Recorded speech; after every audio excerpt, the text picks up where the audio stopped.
اچھا جی، اب میں آتا ہوں جی محرم میں دسترخوان وسیع کرنا کیسا ہے. اس بارے میں ایک روایت ہے کہ عاشورہ کے دن جو اپنے اہل و عیال پر دسترخوان وسیع کرے گا، ان کو کھلائے گا، تو اللہ اس کے رزق میں برکت دیں گے. یہ روایت سند کے لحاظ سے کمزور ہے.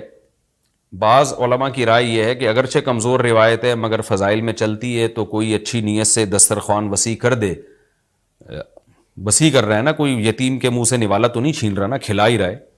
تو اگر کوئی گھر والوں پہ اس دن اچھا کھلا دے گا تو اس میں کیا حرج ہے. بعض علماء کی یہ رائے ہے، وہ بھی اصحاب علم ہے. لیکن بندہ ایک کو ہمیشہ سے ایک اشکال رہا ہے کہ جب ایک بالکل بے غبار صحیح حدیث ہمارے سامنے موجود ہے تو اس کے مقابلے میں ایسی کمزور روایت کو ہم کس بیس پہ ترجیح دے سکتے ہیں. ہمارے سامنے جو بے غبار اور بالکل مستند حدیث ہے، جس کی سند پہ کوئی کلام نہیں ہے، وہ ہے روزہ. عاشورہ کے دن روزہ رکھنا چاہیے. روزہ اور دسترخوان آپس میں جمع نہیں ہو سکتے. یعنی عاشورہ کے دن جب آپ دسترخوان وسیع کریں گے تو روزہ کیسے رکھیں گے؟ تو بعض لوگوں نے یہ تعویل کی ہے کہ افطاری میں کر لیں آپ. تو افطاری میں تو 10 تاریخ نہیں رہے گی نا، 11 شروع ہو جائے گی، وہ تو 11 محرم ہو جائے گی. بعض لوگوں نے یہ کہا کہ جی 9 محرم کو جب سورج غروب ہو تو عاشورہ کی رات کو دسترخوان وسیع کر لیں. تو حدیث کے ظاہر سے تو عاشورہ کا دن معلوم ہوتا ہے کہ جب عاشورہ والا دن شروع ہو چکا ہو، یعنی صبح صادق کے بعد. یعنی حدیث میں تکلفات کرنے پڑ رہے ہیں، اس کی تعویلات کرنی پڑ رہی ہیں. تو اس بارے میں علامہ ابن تیمیہ رحمہ اللہ کی رائے ہمیں بہت صحیح معلوم ہوتی ہے. انہوں نے یہ لکھا ہے کہ اصل میں ہوا یہ تھا کہ جب شیعہ حضرات نے عاشورہ کے دن کو منحوس سمجھنا شروع کر دیا کہ یہ منحوس دن ہے اور اس میں غم کا دن ہے، تو بعض سنیوں نے ان کے مخالفت میں نا اس کو خوشی کا دن منانا شروع کر دیا.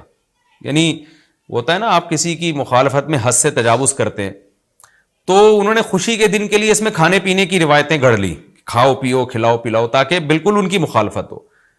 تو حقیقت یہی معلوم ہوتا ہے کہ چونکہ صحیح حدیث میں روزے کا تذکرہ ملتا ہے، اور روزہ اور کھلانا پلانا جمع نہیں ہو سکتے.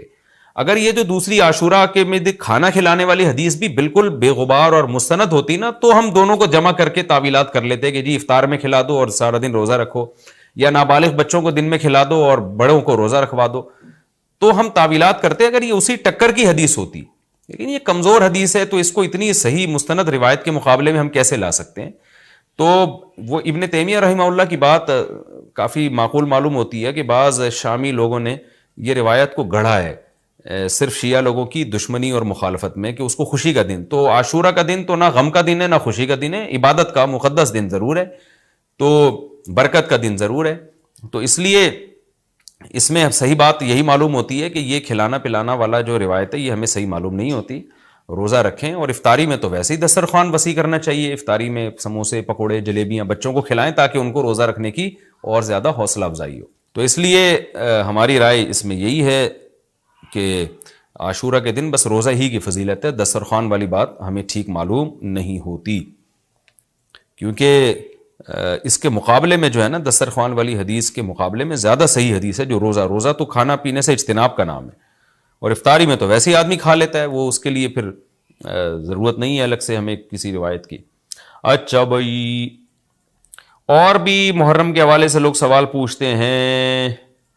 کالے کپڑے بھی ہو گئے، اور کیا رہ گیا بھائی؟ حلیم رہ گیا. حلیم محرم میں حلیم بھی بناتے ہیں لوگ، تو بے اصل چیز ہے، بدعت ہے. کوئی ثواب سمجھ کے کریں گے بدعت ہے. بعض لوگ کہتے ہیں ہم ثواب سمجھ کے نہیں کر رہے، ویسے ہی سب بنا رہے ہیں تو ہم بھی بنا رہے ہیں. تو بدعت کی تائید تو ہو رہی ہے نا. آپ پورا سال پڑا ہے حلیم کھانے کے لیے، آپ کو کیا مصیبت ہے کہ آپ محرم ہی میں دیگ پکائیں؟ پورے سال کیوں نہیں پکا رہے تھے آپ؟ تو جب ایک رسم معاشرے میں غلط رسم پھیل جاتی ہے تو اس کا بائیکاٹ کرنا چاہیے. تو آپ نہ بنائیں، کسی اور مہینے میں بنا لیں آپ.